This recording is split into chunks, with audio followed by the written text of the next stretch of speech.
Hello प्यारे बच्चों, good morning. कैसे हैं आप सब? आशा करती हूँ कि आप सब ठीक होंगे।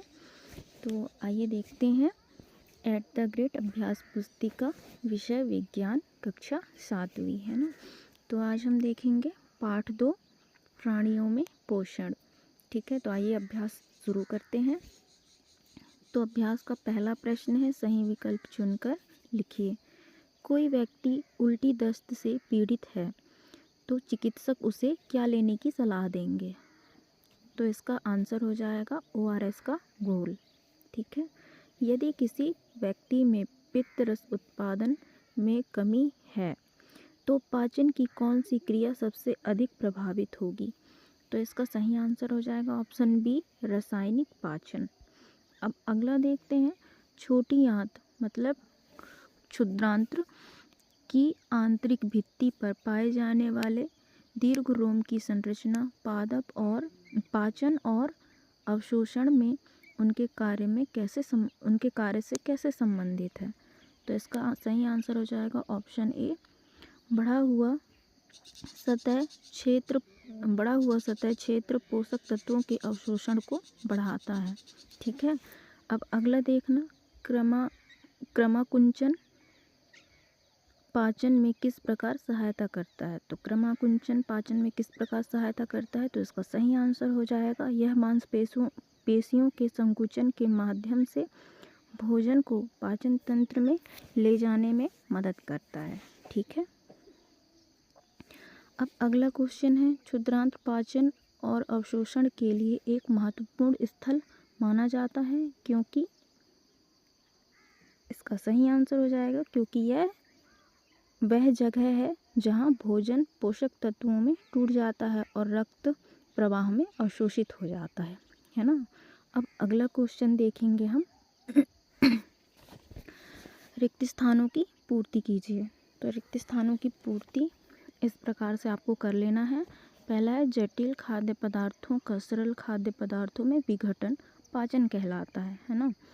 उसके बाद फिर सेकेंड नंबर का है खालिस्तान। इसमें देखिएगा, खालिस्तान में स्टारफिश आ जाएगा। स्टारफिश कैल्शियम कार्बोनेट के कठोर कवच वाले जंतु का आहार करती है।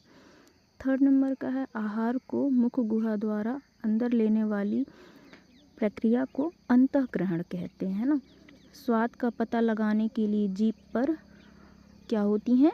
तो इसका सही आंसर हो जाएगा स्वाद कलिकाएं होती हैं। फिर अगला है, अमाशय में हाइड्रोक्लोरिक अम्ल का स्त्रावण होता है। ठीक है। अब अगला क्वेश्चन देखेंगे, अति लघुत्तरीय प्रश्न, मानव पोषण के विभिन्न चरणों को सही क्रम में क्रमबद्ध कीजिए, है ना। तो यहाँ पर ऑप्शन दिया गया है, पाचन, अंतःग्रहण, अवशोषण, निष्कासन और स्वांगीकरण। तो इसका सही आंसर सही क्रम में हम लिख देंगे, पहला अंतःग्रहण, फिर पाचन, फिर उसके बाद अवशोषण है, फिर स्वांगीकरण और लास्ट में निष्कासन। ठीक है। अब अगला देखते हैं, पित्त कहाँ निर्मित होता है? तो इसका सही आंसर हो जाएगा, पित्त यकृत में निर्मित होता है तथा एक थैली पित्ताशय में या एक थैली में संग्रहित होता रहता है ना। अब अगला देखेंगे, पहेली स्कूल जाने के लिए जल्दी जल्दी भोजन खा रही थी, अचानक उसको खांसी उठती है, उसे हिचकी आने लगती है, पहेली के साथ ऐसा क्यों हुआ? तो इसका आंसर देखते हैं, ऐसा खाद्य कणों के श्वास नली में प्रवेश करने के कारण होता है। श्वास नली ग्रसिका के साथ साथ चलती है, परंतु ग्रसिका में वायु एवं भोजन मार्ग एक ही होता है ना। जो हम सांस लेते हैं और हम खाना खाते हैं, उसका जो मार्ग होता है वो एक ही होता है ना। जिस वजह से अगर भोजन श्वास नली में प्रवेश कर गया तो उसकी वजह से हमें ठसकी वगैरह लग जाती है या फिर हिचकी आने लगती है ना, सांस लेने में दिक्कत जाती है। अब अगला देखते हैं, भोजन हमारे लिए क्यों आवश्यक है? तो इसका आंसर हो जाएगा, भोजन हमारे लिए आवश्यक है क्योंकि यह ऊर्जा और पोषक तत्व प्रदान करता है जो शरीर की वृद्धि और विकास के लिए और शरीर के मरम्मत में हमें मदद करता है ना।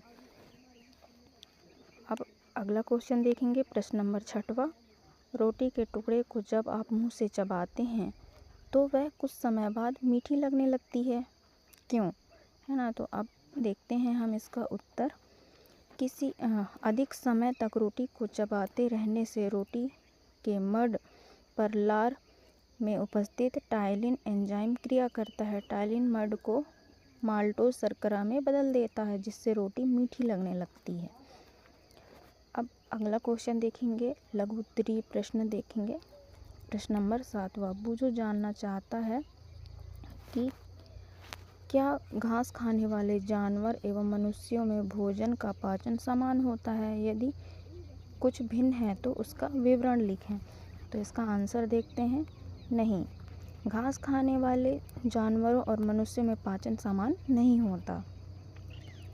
घास खाने वाले जानवर रूमेन मतलब प्रथम आमाशय में भोजन भंडारित कर जुगाली करते हैं, मतलब चबाते रहते हैं, है ना।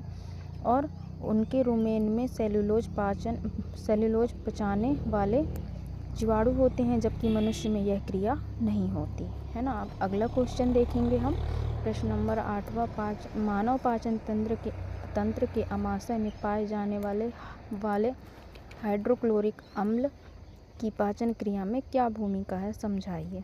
तो इसका आंसर हो जाएगा हाइड्रोक्लोरिक अम्ल आमाशय में प्रोटीन के विघटन में महत्वपूर्ण भूमिका निभाता है और यह पैथोजन जीवाणुओं को नष्ट करके भोजन के स्वाद और सुरक्षितता को निश्चित करता है ना। अब अगला क्वेश्चन देखेंगे। प्रश्न नंबर 9वां है। दीर्घरोम क्या है, यह कहाँ पाए जाते हैं एवं इनके कार्य लिखिए। तो इसका आंसर है दीर्घरोम छोटी आंत की भीतरी दीवार पर पाए जाते हैं। पचे हुए भोजन में मौजूद पोषक तत्व दीर्घरोम के माध्यम से रक्त प्रवाह में अवशोषित हो जाते हैं। दीर्घरोम का मुख्य कार्य पचे हुए भोजन को अवशोषण के लिए तल क्षेत्र को बढ़ाना है, ठीक है। अब अगला क्वेश्चन है, प्रश्न नंबर 10वां है। यदि मनुष्य के रदनक दांत न हो तो क्या होगा? तो इसका उत्तर देखिए। रदनक दांतों का मुख्य कार्य होता है भोजन को चबाना और काटना। इनके बिना मांस और कठोर खाद्य पदार्थों को चबाने में कठिनाई हो सकती है, जिससे पाचन और पोषण पर असर पड़ सकता है। अब देखेंगे प्रश्न नंबर 11वां। दूध के दांत तथा स्थायी दांत में क्या अंतर है? तो इसका उत्तर है दूध के दांत शैशव काल में निकलते हैं और लगभग 8 वर्ष की आयु तक गिर जाते हैं, जबकि स्थायी दांत इनके स्थान पर बढ़ते हैं और उन्हें पूरे जीवन तक बनाए रखना पड़ता है। अब अगला देखेंगे बच्चों, आपका यहाँ प्रश्न नंबर 12वां है। पाचन तंत्र मानव पाचन तंत्र का नामांकित चित्र बनाइए और उनके भागों के नाम लिखिए। तो यहाँ पर देख सकते हैं आप, चित्र बना हुआ है, तो आप भी बना लीजिएगा, ठीक है, और नामकरण भी कर दीजिएगा। अब अगला क्वेश्चन देखेंगे, आपका है प्रश्न नंबर 13वां। निम्न पाचन संबंधी क्रियाओं को संक्षिप्त में लिखिए। तो अंतःग्रहण के बारे में हम देखते हैं। आहार को मनुष्य के अंदर लेने की क्रिया अंतर्ग्रहण कहलाती है। भोजन का अंतःग्रहण मुख्य द्वार द्वारा होता है। अब है स्वांगीकरण। स्वांगीकरण के बारे में क्या लिखा है वो देखते हैं। अवशोषित पदार्थ का स्थानांतरण रुधिर वाहिकाओं द्वारा शरीर के विभिन्न भागों तक होता है, जहां उनका उपयोग जटिल पदार्थों को बनाने के लिए किया जाता है, स्वांगीकरण कहलाता है। अब अगला देखते हैं, आपका है प्रश्न नंबर 14। जलाशयों में पाया जाने वाला एक कोशिकीय जीव अमीबा में पाचन क्रिया विधि को सचित्र समझाइए। तो यहाँ पर चित्र दिया हुआ है और यही चित्र आपके बुक में भी दिया हुआ है। आप बुक से भी बना सकते हैं, आप चाहें तो यहाँ से भी बना सकते हैं, ठीक है। और अमीबा के कुछ उसमें दिया गया है, अमीबा के बारे में कुछ दिया गया है, उसका कार्य क्या है, वह कैसे भोजन करता है, ये सब तो आपको ये लिख लेना है, ठीक है। अमीबा कुछ सूक्ष्म जीवों का आहार करता है। अब इसे भोजन का आवास होता है तो यह जब इसे भोजन का आभास होता है तब यह खाद्य कणों के चारों ओर पादा विकसित करके उसे निगल लेता है। खाद्य पदार्थ उसकी खाद्य धानी में फंस जाते हैं। खाद्य धानी में ही पाचक रस स्रावित होती हैं। यह खाद्य पदार्थ पर क्रिया करके उन्हें सरल पदार्थ में बदल देता है। ठीक है, अब अगला देखेंगे, दांतों की व्यवस्था तथा विभिन्न प्रकार के दांतों के नामांकित चित्र एवं कार्य लिखिए। तो चित्र दिया हुआ है, आप देख सकते हैं यहाँ भी, और अगर आपको बुक से देखना है तो बुक में भी देख के बना सकते हैं, बुक में भी दिया हुआ है। ठीक है, और दांतों के कार्य हैं यहाँ पर। छेदक या कृतक दांत जो हैं उनका कार्य है काटने का कार्य करते हैं। फिर बेदल या फिर रदनक दांत हैं, वह फाड़ने या चीरने का कार्य करते हैं। अग्रज वर्णक दांत हैं जो कि भोजन को चबाने का कार्य करते हैं। और लास्ट है चवर्णक दांत जो कि भोजन को चबाते हैं, ये भी है ना। अब आपका अगला प्रश्न है प्रश्न नंबर 15 नंबर का प्रश्न है। इसमें देखिए, ग्रसिका में भोजन की गति का नामांकित चित्र बनाइए। तो चित्र बना हुआ है, देख सकते हैं, और यही चित्र बना हुआ है आपके बुक में भी, आप चाहें तो बुक से भी बना सकते हैं। ठीक है, और अगला देखिएगा, घास खाने वाले जंतुओं में पाचन का नामांकित चित्र बनाइए। तो आप देख सकते हैं यहाँ पर गाय में पाचन का जो चित्र बना हुआ है वह देख के आप बना सकते हैं, चाहे तो बुक से भी बना सकते हैं, बुक में भी दिया हुआ है। ठीक है बच्चों, अब देखिए प्रोजेक्ट नंबर 1 है, प्राणायाम क्यों आवश्यक है ना। तो प्राणायाम क्यों आवश्यक है वो देखिए। धूम्रपान की आदत को रोकने के लिए दिए गए स्थान पर एक पोस्टर का निर्माण कीजिए एवं धूम्रपान रोकने हेतु एक नारा लिखिए।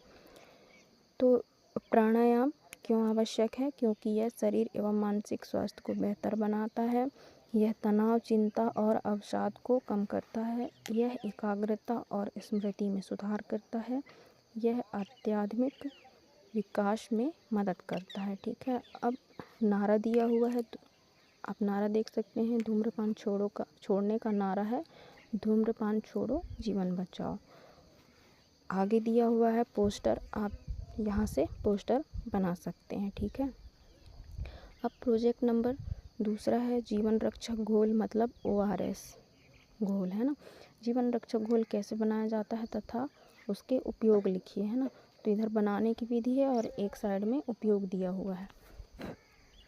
तो बनाने की विधि देखिए, जल को उबालकर उसमें थोड़ा सा नमक तथा चीनी मिलाकर एवं इसके साथ 2-4 बूंद नींबू का रस डालकर इसे तैयार किया जाता है। और इसका उपयोग है कि हमारे शरीर में पानी की कमी को यह पूरा करता है। ठीक है, अब आपका अभ्यास के साथ प्रोजेक्ट वर्क के साथ यह पार्ट समाप्त होता है।